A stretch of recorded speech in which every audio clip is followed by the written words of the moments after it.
Welcome to Jackie cinemas நேயர்களுக்கும் சரி, மலையாள கரையோரத்திலிருந்து தொடர்ந்து இந்த தளத்தை பார்த்து கொண்டிருக்கும் அனைத்து மலையாள நண்பர்களுக்கும் என்னுடைய வாழ்த்துக்களையும் நன்றிகளையும் தெரிவித்துக் கொள்கின்றேன். காரணம் ஆக்ஷன் ஹீரோ பிஜு இதுக்கு முன்னாடி வந்து மலையாள சினிமாஸ் நிறையா ரிவ்யூ பண்ணியிருந்தாலும் கூட ஆக்ஷன் ஹீரோ பிஜு அண்ட் இந்த மகேஷ் பிரதிகாரம் 2 திரைப்படங்களுக்கும் நீங்கள் கொடுத்த ஆதரவும் அதற்கான வரவேற்புக்கும் மிக்க நன்றி. தொடர்ந்து இந்த தளத்தில் வந்து புதிய மலையாள திரைப்படங்கள், நெஞ்சுக்கு நெருக்கமான ஃபீல் குட் மூவியான மலையாள திரைப்படங்களுடைய வந்து ரிவ்யூ வந்து அறிமுகப்படுத்துவது தான் இந்த தளத்துடைய நோக்கம். இந்த எபிசோடில் பார்த்தீங்கன்னா நியூ ரிலீஸ் ஆன புதிய நியமம் திரைப்படத்துடைய வீடியோ விமர்சனத்தை நம்ம பார்க்குறோம். இந்த திரைப்படத்துக்குள்ள வந்து மம்முட்டி அண்ட் நயன்தாரா லீட் ரோல் பண்ணியிருக்காங்க. ஓகே, புதிய நியமம் அப்படின்னா என்னன்னா ஒரு அத்தியாயம், புதிய அத்தியாயம்னா வாழ்க்கையில் சமூகத்தில் நிறைய விஷயங்கள் வந்து நம்மளுக்காக கட்டுப்பாடுகள் வைத்திருப்பாங்க. அதில் வந்து ஒரு இடத்துல எங்கேயாவது பிரேக் த ரூல்ஸ் ஆச்சுன்னு வச்சுக்கோங்களேன், அப்போ வந்து என்ன இந்த அத்தியாயத்திலேருந்து இந்த பகுதியிலேருந்து இது மாற்றம் அடைந்ததுன்னு சொல்லுவாங்க. ஸோ அது வந்து ஒரு நியூ எபிசோட் அந்த மாதிரின்னு வச்சுக்கோங்களேன். ஸோ புதிய நியமம் திரைப்படத்தினுடைய கதை என்னன்னு பார்த்துடலாம். Mammootty and Nayanthara husband and wife, அவங்களுக்கு ஒரே ஒரு பொண்ணு குழந்தை இருக்காங்க, அவங்க ஸ்கூலில் படிச்சுட்டு இருக்காங்க. மம்முட்டி வந்து டிவி ஆங்கராக இருக்கிறாரு, சினிமா நிகழ்ச்சிக்கெல்லாம் தொகுத்து வழங்கிட்டு இருக்காரு. அதேமாதிரி பார்ட் டைமாக பார்த்தீங்கன்னா வக்கீலாகவும் ப்ராக்டிஸ் பண்ணிகிட்ருக்காரு. ஆனால் அவங்க ஒய்ஃப் நயன்தாரா வந்து இல்வாழ்க்கையில் ஒரு சம்மந்தமே இல்லாத மாதிரி எதையோ பறி கொடுத்த ஒரு உணர்வோடையே அவங்க இருக்கிறாங்க. ஸோ நயன்தாரா மட்டும் பார்த்திங்கன்னா அந்த ஃபேமிலியில் ஒட்டாமல் ரொம்ப தனியாக இருக்காங்க, சிறிதுன்னு உணராங்க. அவங்களுக்கு ஏதோ ஒரு அசம்பாவிதம் நிகழ்ந்திருக்கின்றது. அது என்ன அசம்பாவிதம், அதிலிருந்து அவர்கள் எப்படி மீண்டார்கள், அந்த குடும்பம் எப்படி மீண்டது என்பதுதான் புதிய நியமம் திரைப்படத்தினுடைய கதை. ஓகே, இவ்வளோதான் கதை. பட் இதுக்கப்புறம் நான் வந்து ஸ்பாய்லர்ஸ் சொல்ல வேண்டிய இருக்கும். ஏன்னா சில விஷயங்கள், சில லீட்ஸ்லாம் நம்ம பேசும்போது ஸ்பாய்லர்ஸ் ஆட்டோமேட்டிக்காக வரும். அதனால் படம் பார்க்காதவங்க தயவுசெய்து படம் பார்க்க போயிடுங்க. So we are going to detailed reviews. So husband and wife, Nayanthara மட்டும் வந்து ஒரு ஒட்டுதல் இல்லாமல் இருக்காங்க. ஒரு ஜாலியாக யாராவது பேசினா கூட அவங்க மேலே வந்து கோவப்படுறாங்க. ஜாலியாக பேசினாலும் கூட அது உள்ளார இருக்கிற உள்ளர்த்தம் என்னன்ட்டு ஒரு காய்கறிக்காரனாக இருக்கட்டும், ஒரு இஸ்திரி அயன் பண்ணுற ஆளாக இருக்கட்டும், யாராக இருந்தாலும் அவங்ககிட்ட வந்து ரொம்ப ஜாக்கிரதை லீட் பண்ணுறாங்க. குழந்தைய தொட்டு பஸ்ஸில் ஏற்றினப்போ கூட எப்படி குழந்தைய தொடலாம் அப்படின்ட்டு வந்து அவங்க வந்து சண்டை போடுறாங்க. அதுக்கான லீட்ஸ் என்ன அப்படின்றதெல்லாம் பின்னாடி கதையில் வருது.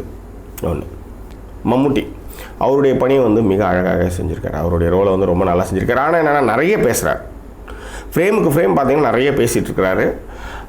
பட் அதில் நிறையா ஹியூமரஸ் இருக்குது, அது ரசிக்கப்படுது. நிறைய தேட்டரில் வந்து கைதட்டல் வாங்குது அந்த காட்சிகளுக்கெல்லாம். நயன்தாரா ஒரு அண்டர் பிளேயான ஒரு ரோல் அது. ஒரு மாதிரி அமைதியாகவும் அதே நேரத்தில் பயந்த சுபாவமும் ஏதோ திங்க் பண்ணுற அந்த ஒரு விஷயமாக அவங்க பண்ணுறாங்க. ஃபஸ்ட்டு அவங்க இந்த மாதிரி இருக்கிறப்ப அந்த ஃபேமிலியை நம்மளுக்கு வந்து படம் பார்க்குறப்ப ஒட்டவே இல்லை, ஏதோ அந்நியப்பட்ட விஷயமாக இருக்குது. அப்புறம் கொஞ்சம் கொஞ்சமாக அவங்களுக்கான சம்பவங்கள்லாம் என்ன நடந்தது அப்படின்றப்ப தான் இந்த கதைக்குள்ளே நம்ம வாரம்.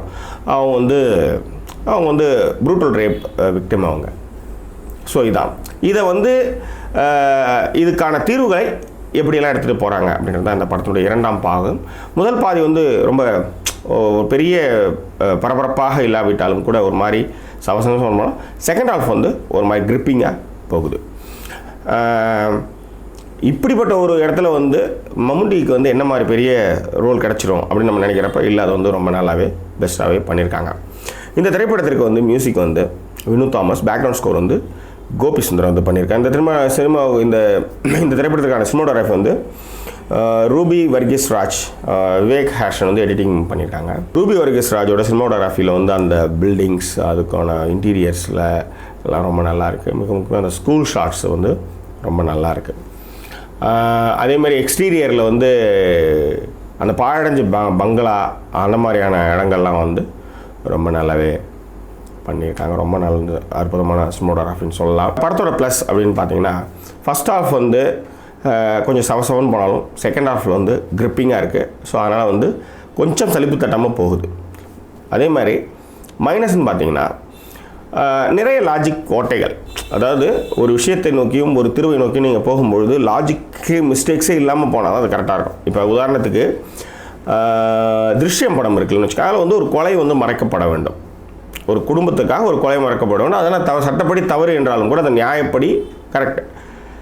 சட்டப்படி தான் தப்பு. பட் அதுக்கான லூப் ஹோல் எங்கேயுமே இருக்காது. அந்த ஒரு கொலை நடந்தாலும் அந்த லூப் ஹோல் எங்கேயுமே இல்லாத அளவுக்கான ஒரு அற்புதமான ஒரு ஸ்க்ரீன் பிளே அதில் இருக்கும். இந்த திரைப்படத்தில் ஒரு 3க்கு மேற்பட்ட கொலைகள் நடக்குது. ஆனால் அதுக்கான நிறைய லூப் ஹோல்ஸ் நிறைய இருக்குது. ஸோ அதுதான் இந்த படத்தோடைய மைனஸ்ன்னு நான் சொல்லுவேன். எனிவே ஒரு சஸ்பென்ஸ் த்ரில்லர் பார்க்கணும் அப்படின்றவங்க இந்த படம் போய் பார்க்கலாம். படத்திற்கு ஜாக்கி சினிமாஸ் அளிக்கக்கூடிய மதிப்பு 5க்கு 3. இது ஒரு டைம் பாஸ் லெவல் திரைப்படம் தான். பிகாஸ் லூப் ஹோல்ஸ் நிறைய இருக்குது. ஸ்க்ரீன் பிளேயில் இன்னும் கொஞ்சம் கிரிப்பங்காக இருந்தால் இந்த படம் வேறு ஒரு பொசிஷனுக்கு போயிருக்கும். எனிவே இந்த திரைப்படத்தில் பங்கு பெற்ற அனைத்து கலைஞர்களுக்கும் ஜாக்கி சினிமா சார்பாக நம்ம நன்றியை தெரிவித்துக் கொள்வோம். இந்த தளம் உங்களுக்கு பிடித்திருந்தால் சப்ஸ்கிரைப் பண்ணுங்கள், நண்பர்கிட்ட ஷேர் பண்ணுங்கள். மீண்டும் வேறொரு திரைப்படத்தினுடைய வீடியோ மசத்தோடு உங்களை நான் சந்திக்கிறேன். அதுவரை நன்றி கூறி வருவது உங்கள் ஜாக்கி சேகர். நன்றி, வணக்கம்.